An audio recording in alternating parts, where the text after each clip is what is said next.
वर्णिवेशरमणीय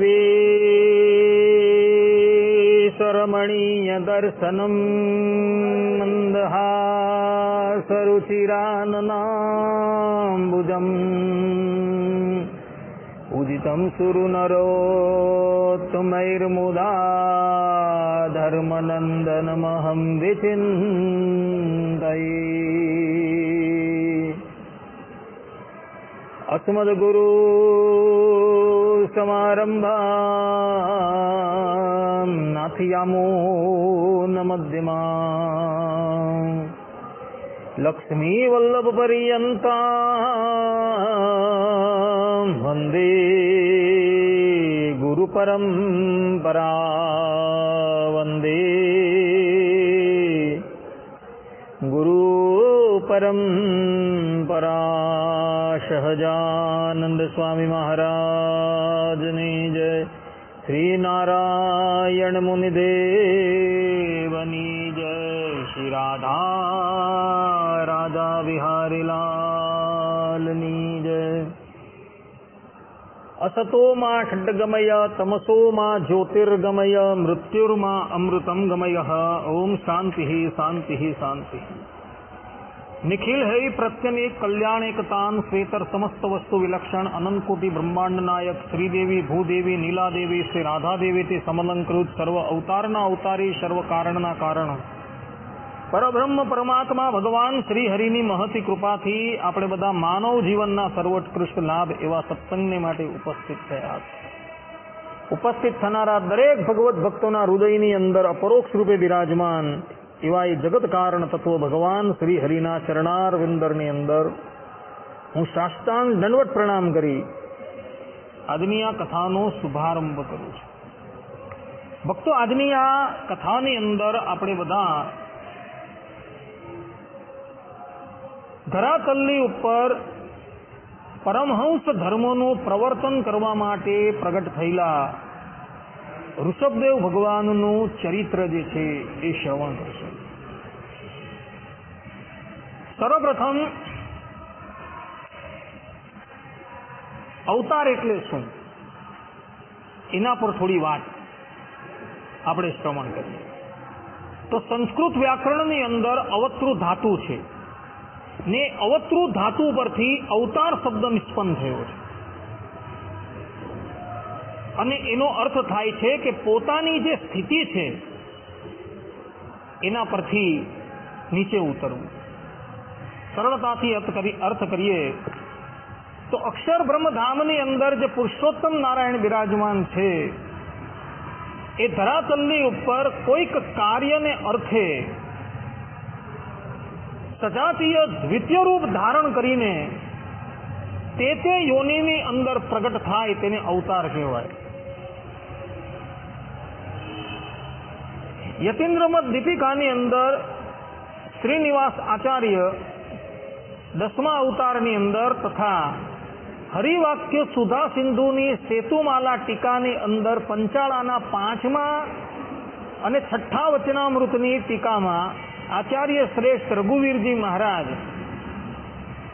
કહી રહ્યા છે કે ધરાતલની ઉપર ભગવાનના અવતાર 2 રૂપે થાય છે। કા અક્ષરધામના મૂળ રૂપમાંથી સજાતીય દ્વિતીય રૂપ ધારણ કરીને ભગવાન પ્રગટ થાય એને સાક્ષાત અવતાર કહેવાય। અથવા તો અક્ષરધામની અંદર જે મુક્તોની પંક્તિ બેઠેલી છે એ મુક્તોની અંદર પ્રવેશ કરીને પરમાત્મા ધરાતલની ઉપર પ્રગટ થતા હોય એને ભગવાનનો ગૌણ અવતાર અથવા તો આવેશ અવતાર કહેવાય।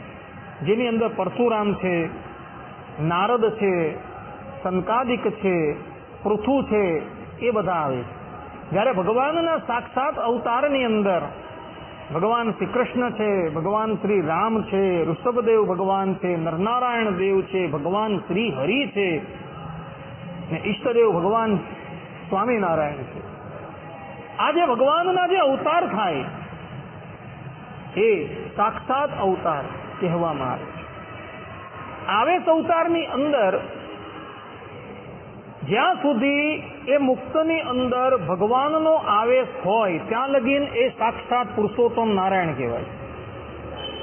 પરંતુ જેવો આવેશ એમાંથી નીકળી જાય, તિરોહિત થઈ જાય, એટલે એ પૂર્વે જેવા હતા તેવા થઈ જાય. પરશુરામ ભગવાન જેની અંદર પરબ્રહ્મ પરમાત્માનો આવેશ હતો, પરંતુ જનકપુરીની અંદર જનક રાજાની સભાની અંદર ભગવાન શ્રી રામની સાથે એમનો ભેટો થયો અને ભગવાન શ્રી રામે સંકલ્પ કર્યો તો પરશુરામની અંદર રહેલું વૈષ્ણવી તેજ જે છે એ રામની અંદર પ્રવેશી ગયું. આ વાત વાલ્મીકી રામાયણના આદિખંડની અંદર આદિ પર્વની અંદર લખેલી છે.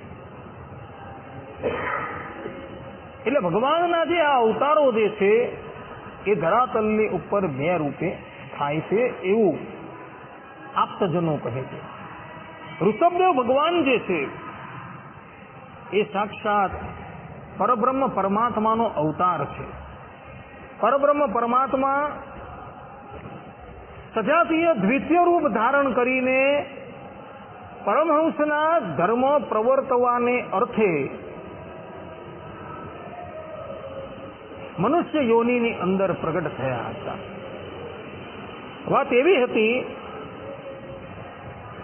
કે આગ્નિદ્ર નંદન મહારાજ નાભીને કોઈ પણ પુત્ર હતા નહીં અને એને લઈને એઓએ પોતાની ભાર્યા મેરુદેવીની સાથે પુત્રની કામનાથી યજ્ઞનું અનુષ્ઠાન કર્યું. તપઃપુત ઋત્વિજોએ શ્રુતિના મંત્રોથી યજ્ઞ પુરુષનું સ્તવન કર્યું. એટલે સાક્ષાત પરબ્રહ્મ પરમાત્મા જે છે એ શંખ ચક્ર ગદા અને પદ્મ લઈ નાભી રાજાની સન્મુખ પ્રગટ થયા. ઋષિ મુનિઓએ, રાજા નાભીએ અને મેરુદેવીએ જોયું કે અનંતકોટી બ્રહ્માંડ નાયક પરબ્રહ્મ પરમાત્મા અમારી સન્મુખ પ્રગટ થયા છે. એવો ઊભા થઈ ભગવાનની સ્તુતિ કરે છે. ત્યારે શ્રીમદ નારાયણ ભગવાન નાભી રાજાને કહે છે કે રાજન, અમો તમારી તપસ્યાથી તમારી ભક્તિભાવથી અત્યંત પ્રસન્ન થયા છીએ, માટે તમો અમારી પાસે વરદાન માંગો.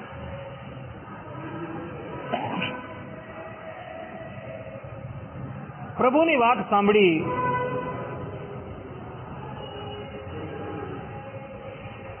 નાભી અને એના ભાર્યા ભગવાનને વિનંતી કરતા કહે છે કે પ્રભુ,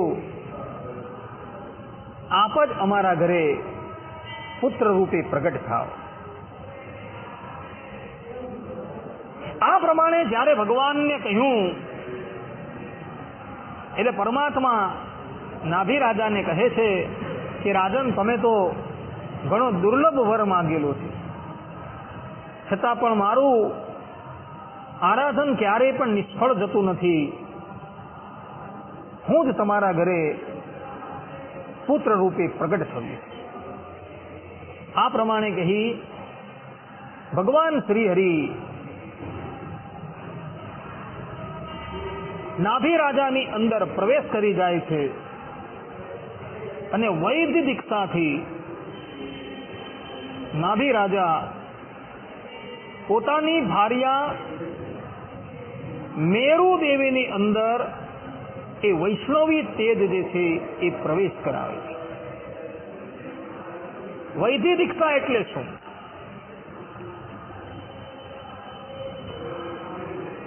તો ગુરુની પાસે જે વિદ્યા હોય એણે એ વિદ્યા કોઈ પણ જાતના પરિશ્રમ વગર શિષ્યને અર્પણ કરવી હોય ત્યારે એ પોતાની યોગ સિદ્ધિથી સંકલ્પ કરે ત્યાં પોતાની વિદ્યા જે છે એ બધી પોતાના શિષ્યની અંદર સમાહિત થઈ જાય અને વૈધિ દીક્ષા કહેવામાં આવે.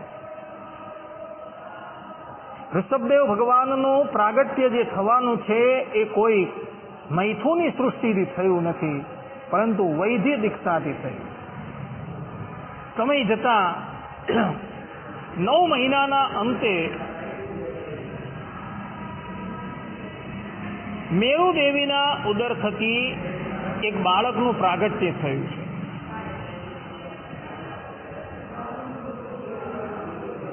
બાળકના ચરણની અંદર 16 ચિહ્ન છે. તેનું અત્યંત સુંદર સુગઠિત શરીર છે. નીલ વર્ણો છે. કીર્તિ, તેજ, બલ, ઐશ્વર્ય, યશ, પરાક્રમ અને સુરવીરતા આદિ ગુણો જે છે એ જન્મતા જ દ્રષ્ટિગોચર થઈ રહ્યા છે. એટલે નાભી અને એના ભાર્યા મેરુ દેવી એ બાળકનું નામ પાડે છે ઋષભ. ઋષભનો અર્થ થાય છે શ્રેષ્ઠ. આ તરફ ભગવાન શ્રી હરિ પોતાની બાળ લીલાથી પોતાના માતા પિતાને આનંદ આપતા થતા ધીરે ધીરે મોટા થવા લાગ્યા. અને જ્યારે એવો યુવા અવસ્થાની અંદર પ્રવેશ કરે છે ત્યારે નાભી રાજા જુએ છે કે મારા પુત્રની અંદર તો એક રાજાને યોગ્ય સમસ્ત ગુણો છે અને પ્રજા જે છે એ પણ મારા પુત્રને ઘણો પ્રેમ કરે છે. એટલે નાભી રાજા ભૂમંડળના સિંહાસનની ઉપર ઋષભદેવ ભગવાનનો અભિષેક કરી દે છે અને પોતે તપસ્યા કરવાને અર્થે બદ્રિકા વનની અંદર જતા રહે છે. મેરુ દેવી પણ નાભી રાજાની સાથે જાય છે અને બદ્રિકા આશ્રમની અંદર નરનારાયણ દેવના સાનિધ્યની અંદર બંને જણા પોતાના મનને ભગવાનના ચરણારવિંદરની અંદર લગાવી અંતે જાતા ભગવત ધામની પ્રાપ્તિ કરી લે છે. ઋષભદેવ ભગવાન જે છે એ ઋષભદેવ ભગવાનનું શાસન જે છે એ બહુ અદ્ભુત હતું. જે પ્રમાણે ઇતિહાસની અંદર રામ રાજ્યની ઉપમા આપવામાં આવે છે એ જ પ્રમાણે ઋષભદેવ ભગવાનના શાસનકાળની પણ ઉપમા આપવામાં આવે છે. શ્રીમદ ભાગવતના 5મા સ્કંદના 4th અધ્યાયના 18મા શ્લોકની અંદર સુખદેવજી મહારાજ ઋષભદેવ ભગવાનના શાસનકાળનું વર્ણન કરતા परीक्षित કહે છે कि भगवान ऋषभदेव के शासन काल में इस देश का कोई भी पुरुष अपने लिए किसी से भी अपने प्रभु के प्रति दिन दिन बढ़ने वाले अनुराग के सिवा और किसी वस्तु की कभी इच्छा नहीं करता था. यही नहीं, आकाश कुसुम आदि अविद्यमान वस्तु की भांति कोई किसी की वस्तु की ओर दृष्टिपात भी नहीं करता था. प्रजा એટલી બધી સુખી હતી કે પ્રજાને અન્યની ચીજ વસ્તુ સન્મુખ જોવાની ઈચ્છા પણ થતી ન હતી. પોતાના ઘરની અંદર જ ધન ધાન્યના ભંડાર ભરેલા હતા અને એને લઈને પ્રજા જે છે એ હંમેશા એવી પ્રાર્થના કરતી હતી કે અમારો પ્રેમ જે છે એ દિવસ અને રાત અમારા રાજા ઋષભદેવ ભગવાનની અંદર વધતો રહે. ઋષભદેવ ભગવાનની કીર્તિ જે છે એ એટલી બધી વૃદ્ધિ પામી કે સ્વર્ગલોકની અંદર રહેતા ત્રિલોકીના અધિપતિ દેવરાજ ઇન્દ્રથી એ કીર્તિ જે છે એ સહન ન થઈ, અને એને લઈ દેવરાજ ઇન્દ્રએ એક વખત ઋષભદેવ ભગવાનના રાજ્યની અંદર વરસાદ પાડવાનું બંધ કરી દીધું. જુઓ ભક્તો, ઈર્ષ્યા જે છે ને એ કેવલ ધરાતલની ઉપર રહેતા મનુષ્યમાં જ હોતી નથી એવું નથી, દેવતાઓની અંદર પણ હોય છે. ઇતિહાસ અને પુરાણની અંદર તમે દેવરાજ ઇન્દ્રનું દ્રષ્ટાંત જોજો, અગ્નિ દેવતાનું દ્રષ્ટાંત જોજો, વરુણ દેવતાનું દ્રષ્ટાંત જોજો. એ લોકોને પણ ઈર્ષ્યા છે, એટલે એ લોકો પણ હજુ માયાબદ્ધ છે, માયાથી મુક્ત થયા નથી. તો સામાન્ય આપણા જેવા મનુષ્યની અંદર ઈર્ષ્યા હોય તો શું કહેવું? દેવકોટીની અંદર જોવા મળે છે તો બીજાની ક્યાં વાત કરવાના? ઋષભદેવ ભગવાને જોયું કે મારા રાજ્યની અંદર દેવરાજ ઇન્દ્રએ વરસાદ પાડવાનું બંધ કરી દીધું છે, એટલે એઓએ પોતાની યોગ સિદ્ધિથી વરસાદ વરસાવવાનો પ્રારંભ કરી દીધો. દેવરાજ ઇન્દ્ર તો જોતા રહ્યા, એવો મનોમન વિચાર કરે છે કે અમે તો વરસાદ વરસાવવાનું બંધ કરી દીધું છે, છતાં પણ અત્યારે આર્યાવતની પ્રજા જે છે એ ધનધાન્યથી સંપન્ન છે, એ લોકોને કોઈ પણ જાતનું કષ્ટ નથી.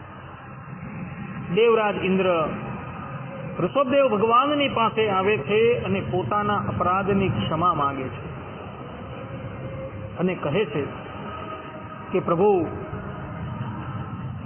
આપ અમારી પુત્રીનું પાણી ગ્રહણ કરો.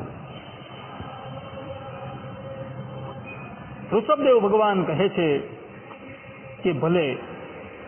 અને પછી ઋષભદેવ ભગવાન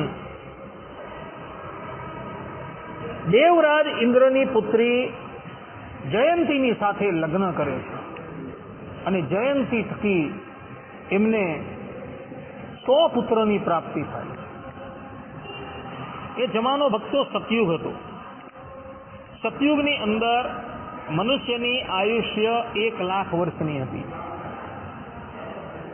એનું બળ છે, શક્તિ છે, તેજ છે, ઐશ્વર્ય છે, એ પણ કલિયુગના મનુષ્ય કરતા અનેક ગણું હતું. ઋષભદેવ ભગવાને જયંતી થકી 100 બાળકનું પ્રાગટ્ય કરેલું છે. એમાં સૌથી જ્યેષ્ઠ હતા રાજર્ષિ ભરત, જેઓ ગુણે કરીને પોતાના પિતા સમાન હતા. ત્યાર પછીના બાકીના જે 10 હતા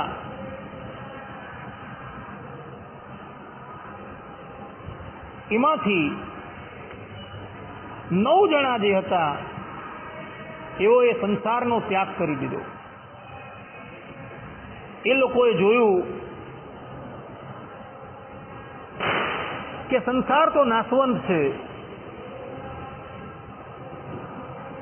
અને સંસારની અંદર જે વિષય સુખ છે એ તો ક્ષણિક છે અને ભગવાનનું સુખ જે છે એ તો અનંત છે.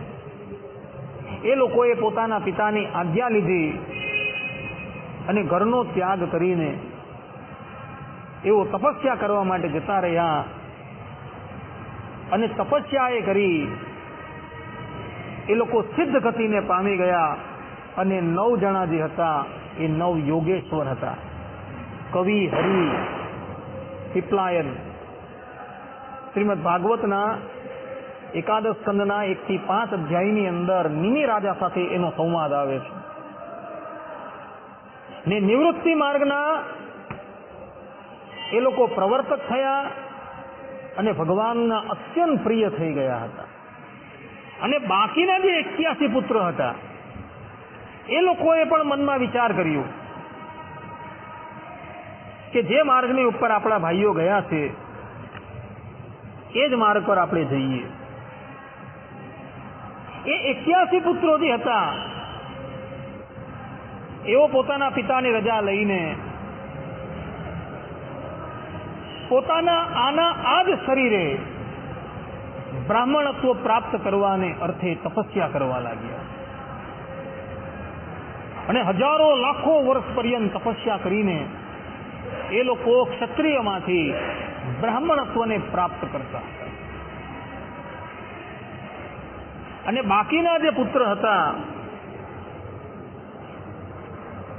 એ પુત્રની અંદર ભરત જે હતા એ જ્યેષ્ઠ હતા. ત્યારબાદ કુશાવર્ત, ઇલાવર્ત, બ્રહ્માવર્ત, મલાઈ, કેતુ, ભદ્રસેન, ઇન્દ્રસ્પૃશ, વિદર્ભ અને કિકટ, આ બાકીના જે દીકરાઓ હતા એને ઋષભદેવ ભગવાને ધરાતલના તે સ્થાનકના અધિપતિ બનાવી દીધા. એટલે જે એક પૃથ્વી ઋષભદેવ ભગવાનના અધિકારની અંદર હતી એ પૃથ્વીના એઓએ 10 વિભાગ કરી દીધા. અને 10 વિભાગની અંદરથી એક વિભાગ જે છે એ એઓએ પોતાના પુત્રને અર્પણ કરી દીધું. એક સમયની વાત છે, ઋષભદેવ ભગવાન ભ્રમણ કરતા કરતા બ્રહ્માવર્તની અંદર આવ્યા. એ બ્રહ્માવર્તના અધિપતિ એના પુત્ર બ્રહ્માવર્ત જ હતા. પુત્રએ જોયું કે મારા પિતાજી પધારેલા છે. એને ઋષભદેવ ભગવાનની આગવાની કરી પાદ્ય અર્ઘ્ય આપી એમનું પૂજન કર્યું.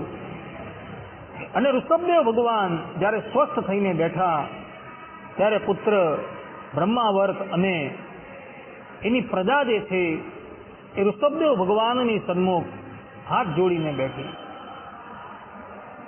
એ સમયે ઋષભદેવ ભગવાને પોતાના પુત્રને અને પોતાની પ્રજાને જે ઉપદેશ આપેલો છે એ ઉપદેશ શ્રીમદ ભાગવતના 5મ સ્કંદના 5મ અધ્યાયની અંદર વ્યાસ ભગવાને કહેલો છે. ત્યાં વ્યાસનંદન સુખદેવજી મહારાજ કહી રહ્યા છે कि ऋषभदेव भगवान बोलिया कि पुत्रो, इस मर्त्य लोक में यह मनुष्य शरीर दुखमय विषय भोग प्राप्त करने के लिए नहीं है. ये भोग तो विष्टा भोजी शुकर कुकर आदि को भी मिलते ही है. इस शरीर से दिव्य तप ही करना चाहिए जिससे अंतकरण शुद्ध हो, क्योंकि इसी से अनंत ब्रह्मानंद की प्राप्ति होती है. આ પ્રમાણે ઋષભદેવ ભગવાન જે છે એ પોતાના પુત્રોને અને પોતાની પ્રજાને મનુષ્ય દેહની દુર્લભતાનો ઉપદેશ આપે છે અને કહે છે કે વિષય ભોગ જે છે એ વિષય ભોગ તો શુકર અને કુકર આદિ યોનિમાં પણ મળે છે. મનુષ્ય દેહ જે છે એ મનુષ્ય દેહથી મનુષ્ય તપસ્યા કરવી જોઈએ, અર્થાત કે ભગવાનનું ભજન કરવું જોઈએ. કારણ કે એ ભગવાનના ભજનના પ્રતાપથી જ મનુષ્યને અનંત આનંદની પ્રાપ્તિ થશે અને એ ભગવાનના એ લોકની અંદર જશે કે જ્યાં ગયેલો મનુષ્ય યદ ગત્વા ન નિવર્તન્તે તદ ધામ પરમમ મમઃ, કે જે ધામની અંદર ગયેલો મનુષ્ય જે છે એ પુનઃ આ લોકની અંદર આવતો નથી. અનાવૃત્તિ શબ્દાત અનાવૃત્તિ શબ્દાત, જે શ્રુતિથી એ ભગવત તત્વ જણાય છે. એ જ શ્રુતિ કહે છે કે મુક્ત પુરુષની પુનરાવૃત્તિ નથી, પુનરાવૃત્તિ. આ પ્રમાણે ઋષભદેવ ભગવાન પોતાની પ્રજાને મનુષ્ય દેહની દુર્લભતાનો ઉપદેશ આપે છે. ऋषभदेव भगवान अगाड़ी कहे थे कि जो अपने प्रिय संबंधी को भगवत भक्ति का उपदेश देकर मृत्यु की फांसी से नहीं छुड़ाता वह गुरु गुरु नहीं है, स्वजन स्वजन नहीं है, पिता पिता नहीं है, माता माता नहीं है, इष्टदेव इष्टदेव नहीं है और पति पति नहीं है. हे पुत्रो, तुम संपूर्ण चराचर भूतों को मेरा ही शरीर समझकर शुद्ध बुद्धि से पद पद पर उनकी सेवा करो, यही मेरी सच्ची पूजा है. जे मनुष्य, जे माता पिता, जे गुरु પોતાના પુત્રને કે શિષ્યને ધર્મ માર્ગનો ઉપદેશ નથી આપતો અને એને વિષય ભોગની અંદર જોડે છે, તો એ માતા પિતા વાસ્તવની અંદર માતા પિતા નથી. એ ગુરુ જે છે એ વાસ્તવની અંદર ગુરુ નથી. એ ગુરુ અને માતા પિતા એ પોતાના પુત્રના અને શિષ્યને સંસ્કૃતિની અંદર ધકેલી દે છે. માટે વાસ્તવની અંદર એ લોકો માતા પિતા કે ગુરુ નથી. ગુરુ કોને કહેવાય? તો ગુરુ જે છે એ પોતાના શિષ્યને પરમાર્થની અંદર જોડતા હોય એ જ વાસ્તવની અંદર ગુરુ છે. જે માતા પિતા પોતાના પુત્રને પરમાર્થનો ઉપદેશ આપીને એને પરમાર્થની અંદર જોડતા હોય, સન્માર્ગની અંદર જોડતા હોય, તે જ વાસ્તવની અંદર માતા પિતા છે. બીજા માતા પિતા નથી ભક્તો. આ વચન ઋષભદેવ ભગવાનના છે. માટે સંપૂર્ણ જગત જે છે એ પરબ્રહ્મ પરમાત્માનું શરીર છે. યસ્ય પૃથ્વી શરીરમ, યસ્યાત્મ શરીરમ, યસ્ય અક્ષર શરીરમ. આ સંપૂર્ણ જગત જે છે એ પરબ્રહ્મ પરમાત્માનું શરીર છે. દરેક જીવ પ્રાણી માત્રની અંદર એ પરબ્રહ્મ પરમાત્મા અંતર્યામી રૂપે રહ્યા છે. અંગુષ્ઠ માત્ર પુરુષો મધ્યે આત્માની તિષ્ઠતિ ઈશાનભૂત ભવ્યસ્ય તતો ન વિજગુપ્સતિ. શરીરની અંદર જેટલું હૃદય છે એ હૃદયની અંદર એ પરમાત્મા અંગૂઠા જેટલા રહ્યા છે, કારણ કે હૃદયનું માપ જે છે એ અંગૂઠા જેટલું છે. અને એવા એ હૃદયની અંદર એ પરબ્રહ્મ પરમાત્મા રહ્યા છે. તો દરેક ભૂત પ્રાણી માત્રની અંદર એ પરબ્રહ્મ પરમાત્મા રહેલા છે. દરેક ભૂત પ્રાણી માત્ર એ ભગવાનનું શરીર છે એવું સમજીને ભૂત પ્રાણી માત્રની સેવા કરવી જોઈએ. અને જે વ્યક્તિ આ પ્રમાણેની સેવા કરે છે ને, ઋષભદેવ ભગવાન કહે છે કે એણે જ મારી સાચી પૂજા કરેલી છે. કપિલ ગીતાની અંદર ભગવાન કપિલ કહે છે કે કેવલ પ્રતિમાની અંદર જ ભગવત બુદ્ધિ રાખતો હોય ને એ તો અત્યંત કનિષ્ઠ ભક્ત છે. ભક્ત છે પરંતુ બહુ કનિષ્ઠ છે. પરંતુ ભૂત પ્રાણી માત્રની અંદર જેની ભગવત દ્રષ્ટિ છે એ જ વાસ્તવની અંદર સર્વોત્તમ ભક્ત છે. આ પ્રમાણે કપિલ ભગવાન કહે છે. ઋષભદેવ ભગવાન પોતાના પુત્રને, પોતાની પ્રજાને આ પ્રમાણેનો ઉપદેશ આપી પુનઃ આર્યાવર્તની અંદર આવી જાય. ઘણા વર્ષો બાદ ઋષભદેવ ભગવાન આ ધરાતલનું શાસન કરતા રહ્યા અને પછી જે કાર્યના ઉદ્દેશ્યથી એઓ ધરાતલની ઉપર આવેલા હતા એ કાર્ય કરવાનો સમય આવી ગયો છે એવું જાણી પોતાના પુત્ર ભરતને અજનાબ ખંડના અધિપતિ બનાવી એઓ ઘરનો ત્યાગ કરીને જતા રહે છે. ઘરનો ત્યાગ કરીને એવો આર્યાવર્તની બહાર નીકળી જાય છે. એ વખતે ઋષભદેવ ભગવાને પોતાના વસ્ત્રોનો પણ ત્યાગ કરી દીધો અને સાવ દિગંબર અવસ્થાની અંદર એવો સ્વચ્છંદ રીતે પૃથ્વીની ઉપર વિચરણ કરવા લાગ્યા. એ વખતે ઋષભદેવ ભગવાને પોતાનો આકાર, પોતાનો વેશ એવો બનાવી દીધો હતો કે લોકો એને જોઈને ઘૃણા કરવા લાગ્યા.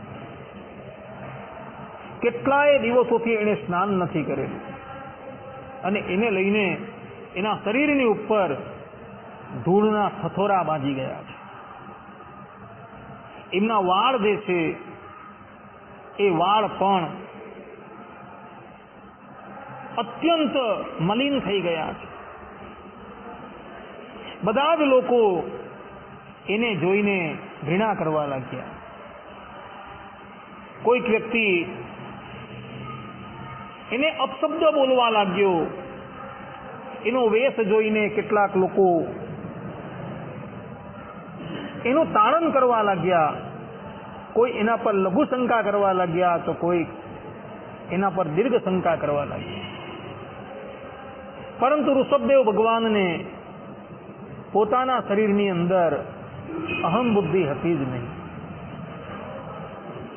એઓ પોતાના ચિંતનની અંદર એટલા મગ્ન થઈ ગયા હતા કે પોતે ક્યાં ફરે છે, શું કરે છે એની પણ એને ખબર નથી. લોકો મારે, એને ગાળ દે તો પણ ઋષભદેવ ભગવાન કઈ બોલતા નથી. પહેલા તો એ ભિક્ષાવૃત્તિ કરતા હતા, પરંતુ પછી તો ભિક્ષા માંગવાનું પણ છોડી દીધું. કોઈક વ્યક્તિ એમને આપે તો એ ગ્રહણ કરે, અન્યથા જ્યાં ત્યાં પડી રહે. ઋષભદેવ ભગવાને પછી તો અજગર વૃત્તિ અપનાવી લીધી. અજગર વૃત્તિ એટલે જે પ્રમાણે અજગર જે છે એક સ્થાનની ઉપર પડી રહે અને મુખ પોળું કરે ત્યારે અંદર જે પ્રવેશવું હોય પ્રવેશી જાય, તે જ પ્રમાણેની વૃત્તિ જે છે એ ઋષભદેવ ભગવાને અપનાવી લીધી. ઋષભદેવ ભગવાન અજગર વૃત્તિથી જીવન વ્યતીત કરવા લાગ્યા. કોઈક વ્યક્તિ આપે તો એ ખાય, ન આપે તો ન ખાય. જે સ્થાન પર મળ કરેલો હોય એ મળની અંદર જ ઋષભદેવ ભગવાન આળોપતા હતા. એમને એ પણ ખબર નથી કે આ મળ કહેવાય, પોતાના જ મળની અંદર એ આળોપે છે.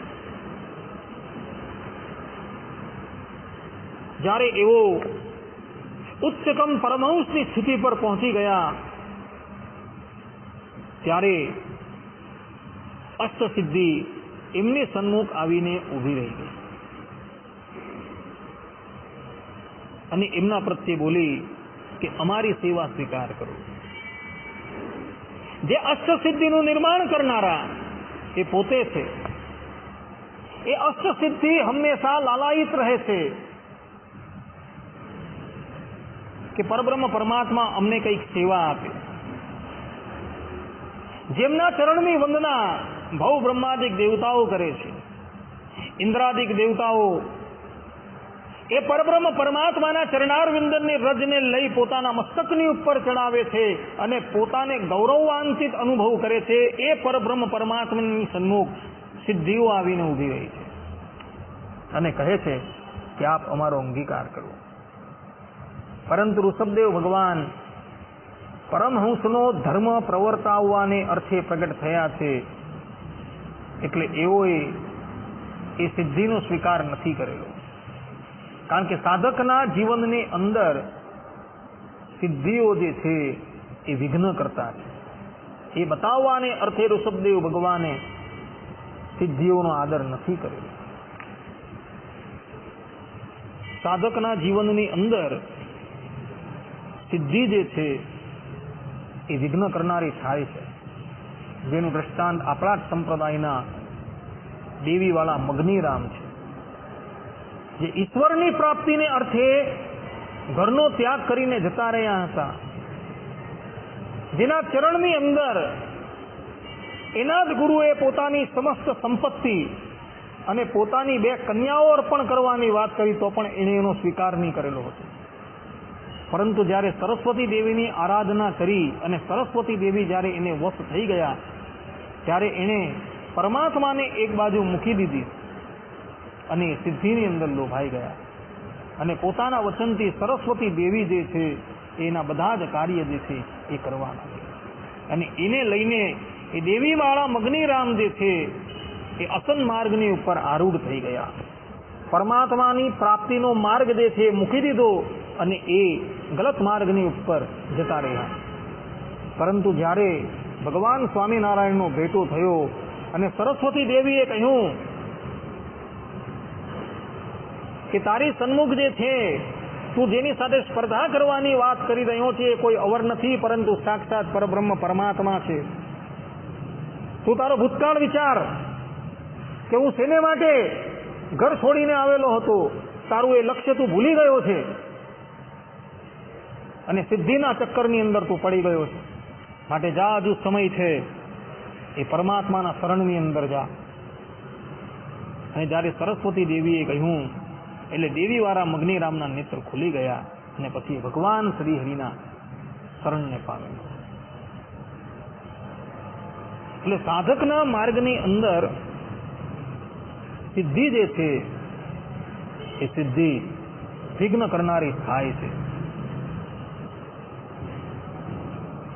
એટલે ક્યારે પણ આ સિદ્ધિના ચક્કરની અંદર ફસાતા નહીં. ઋષભદેવ ભગવાને અહીં પરમહંસોને ઉપદેશ આપેલો છે કે પરમહંસ જે છે એનું એક જ કાર્ય છે, કેવલ ને કેવલ ભગવાનનું સ્મરણ, સ્મરણ સિવાય બીજું કંઈ નહીં. ઉચ્ચતમ સ્થિતિને પ્રાપ્ત થવા છતાં પણ સાધકે ક્યારેય પણ મિથ્યા એવી સિદ્ધિના લોભની અંદર લોભાવવું નહીં, પરંતુ પ્રેમપૂર્વક ભગવાનનું ભજન કરવું.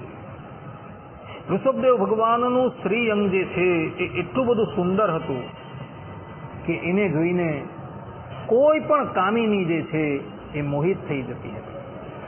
અવધૂત અવસ્થાની અંદર પણ એવો એટલા બધા સુંદર લાગતા હતા કે જેની કોઈ વાત. આખા શરીરની ઉપર મળ ચોપડી દેતા હતા, શરીરની ઉપર ધૂળના ઠઠોરા બાંધેલા હતા, એના વાકડિયા કેસ જે છે એ પણ મેલને લઈને જામી ગયા હતા. છતાં પણ એવી અવસ્થાની અંદર ઋષભદેવ ભગવાન અત્યંત અદ્ભુત દેખાતા હતા. એક સમયની વાત હતી, ઋષભદેવ ભગવાન ફરતા ફરતા કોંકણ, વેંકટેશ, કુકટ અને કર્ણાટક આદિકના જંગલની અંદર વિચરણ કરતા હતા. એ વખતે ઋષભદેવ ભગવાને પોતાના મુખની અંદર પાણો મૂકેલો હતો અને પાણો મૂકી એવો રસના ઇન્દ્રિયને ઉપદેશ આપતા હતા કે આજ લગીન મેં તને વિવિધ પ્રકારના રસો જે છે એ આરોગાવેલા છે, છતાં પણ તારી તૃપ્તિ થતી જ નથી. આજે કંઈક મિષ્ટાન ભોજન કરાવ્યું તો વળી ગઈકાલે તને પાછું બીજું કંઈક જોઈશે, માટે હવે આ પથ્થર જે છે એ તું ખા. આ પ્રમાણે ઋષભદેવ ભગવાને પોતાના મુખની અંદર પથ્થર મૂકી દીધો અને રસના ઇન્દ્રિયને કહે છે કે લે પથ્થર ખા. આવે આ પ્રમાણેની અવસ્થાની અંદર ઋષભદેવ ભગવાન આ કર્ણાટક આદિકના જંગલની અંદર વિચરણ કરતા હતા. એઓને એ પણ ખબર નથી કે હું ક્યાં વિચરણ કરવું. વિચરણ કરતા કરતા જંગલની અંદર અચાનક દાવાનળ પ્રગટ થયો છે. ઋષભદેવ ભગવાનને ખબર નથી કે જંગલની અંદર દાવાનળ પ્રગટ થઈ ગયો છે. એ તો પોતાની મસ્તીની અંદર અને પોતાના બ્રહ્માનંદની અંદર વિચરણ કરતા જ હતા. એવામાં અગ્નિ દેવતા જે છે એ ઋષભદેવ ભગવાનના સમીપમાં આવે છે અને ઋષભદેવ ભગવાનના શરીરને પોતાની અંદર સમાવી લે છે. ઋષભદેવ ભગવાનને ખબર નથી પડી કે મારું શરીર જે છે એ અગ્નિની જ્વાળાની અંદર બળીને ભસ્મ થઈ ગયું છે. એ પ્રમાણેની ઉચ્ચ સ્થિતિની ઉપર ઋષભદેવ ભગવાન પહોંચી ગયા. વસ્તુતા એ સાક્ષાત પરબ્રહ્મ પરમાત્મા છે. પરંતુ મનુષ્યને પરમહંસનો એક નિવૃત્તિ પરાયણ પરમહંસ કેવો હોય, જ્ઞાની પરમહંસ કેવા હોય, એનો ઉપદેશ આપવાને અર્થે એમણે આ અવતાર ધારણ કરેલો. ઋષભદેવ ભગવાને જે પરમહંસ ધર્મનું આચરણ કરેલું હતું એવું આચરણ બીજા કોઈનાથી થઈ શકે એમ નથી. શ્રીમદ ભાગવતના 5મા સ્કંદના 6થા અધ્યાયના 12મા શ્લોકની અંદર સુખદેવજી મહારાજ કહે છે કે અયમ અવતારો રજસોપ્લુત કૈવલ્યોપશિક્ષણાર્થ, અર્થાત કે ભગવાનનો આ અવતાર રજોગુણથી ભરેલા લોકોને મોક્ષ માર્ગની શિક્ષા આપવાને અર્થે થયો હતો. જે મનુષ્ય રજોગુણ અને તમોગુણથી અત્યંત આવૃત છે એવા મનુષ્યને ઉપદેશ આપવાને અર્થે આ ઋષભ અવતાર થયો હતો અને એના દ્વારા ઋષભદેવ ભગવાને એ લોકોને મોક્ષ માર્ગની શિક્ષા આપી કે મનુષ્ય દેહનો પ્રધાન ધર્મ જે છે એ વિષય ભોગ નથી, પરંતુ પોતાના આત્માનું શ્રેય કરવું એ જ છે. એવો ઉપદેશ ઋષભદેવ ભગવાને પોતાના આચરણથી આપેલો છે. ભક્તો, ભગવાનના દેહ મૂકવાની રીત જે છે એ અલૌકિક છે. કોઈક વખત ભગવાન જે છે એ પોતાનું અવતાર કાર્ય પૂર્ણ કરીને અદ્રશ્ય થઈ જતા હોય છે. જેમ હંસા અવતારની અંદર હંસનું રૂપ ધારણ કરીને પરમાત્મા આવ્યા અને પોતે અદ્રશ્ય થઈ ગયા. કોઈક વખત યુદ્ધની અંદર ભગવાન જે છે એ પોતાનો દેહ મૂકતા હોય છે. જેમ નરસિંહ ભગવાન અને ભગવાન શંકરનું યુદ્ધ થયું અને બંને જણાએ દેહ મૂક્યો. કોઈક વખત એ પરમાત્મા જે છે એ પોતાના મૂળ રૂપથી જ દિવ્ય રૂપ ધારણ કરી લેતા હોય છે, જેમ કે રામા અવતારની અંદર. કોઈક વખત પરમાત્મા જે છે એ ઋષભદેવ ભગવાનની જેમ અગ્નિની અંદર પોતાના દેહને બાળી નાખતા હોય છે. કોઈક વખત પરમાત્મા સમાધિએ કરીને પોતાના દેહનો ત્યાગ કરતા હોય છે, જેમ ભગવાન શ્રી હરિ, ભગવાન સ્વામિનારાયણે કરેલું હતું. એટલે ભગવાનના અવતાર લેવાની પ્રક્રિયા અને દેહ મૂકવાની પ્રક્રિયા જે છે એ અલૌકિક છે. કોઈક વખત ભગવાન જે છે એ ગર્ભથી પણ પ્રગટ થતા હોય છે. કલ્કી ભગવાન જે છે એ ગર્ભથી પ્રગટ થયા છે. વામન ભગવાન જે છે એ ગર્ભ થકી પ્રગટ થયા છે. મહાભારતના વન પર્વની અંદર કથા આવે છે વામન ભગવાનની. 1000 વર્ષ પર્યંત ભગવાન જે છે એ ગર્ભની અંદર રહ્યા હતા અને પછી પ્રગટ થયા છે. કલ્કી પુરાણની અંદર કલ્કી ભગવાનના પ્રાગટ્યની કથા છે. 9 મહિનાના અંતે જ્યારે કલ્કી ભગવાન પ્રગટ થાય છે ત્યારે આખા શરીરની ઉપર મળમૂત્ર જે છે એ લાગેલા હતા. જે પ્રમાણે પ્રાકૃત મનુષ્ય જન્મ લેતો હોય છે એવી રીતના ભગવાને અવતાર લીધેલો. એનો અર્થ એવો નથી કે એ મનુષ્ય જેવા છે. એ મનુષ્ય રૂપની અંદર પણ પરમ તત્વ છે. ને ભગવાન છે એ ક્યારે કેવી રીતના અવતાર લેતા હોય અને કેવી રીતના પોતાના શરીરનો ત્યાગ કરતા હોય એ મનુષ્યની બુદ્ધિથી પર છે. આ પ્રમાણે ભક્તો ઋષભદેવ ભગવાનનું ચરિત્ર જે છે એ શ્રીમદ ભાગવતના પંચમ સ્કંદની અંદર જોવા મળે છે. હવે આ ઋષભદેવ ભગવાનના ચરણની અંદર આપણે કોટી કોટી દંડવત પ્રણામ કરી એમના આ ચરિત્રને અહીં વિરામ આપીએ છીએ. અસ્તુ.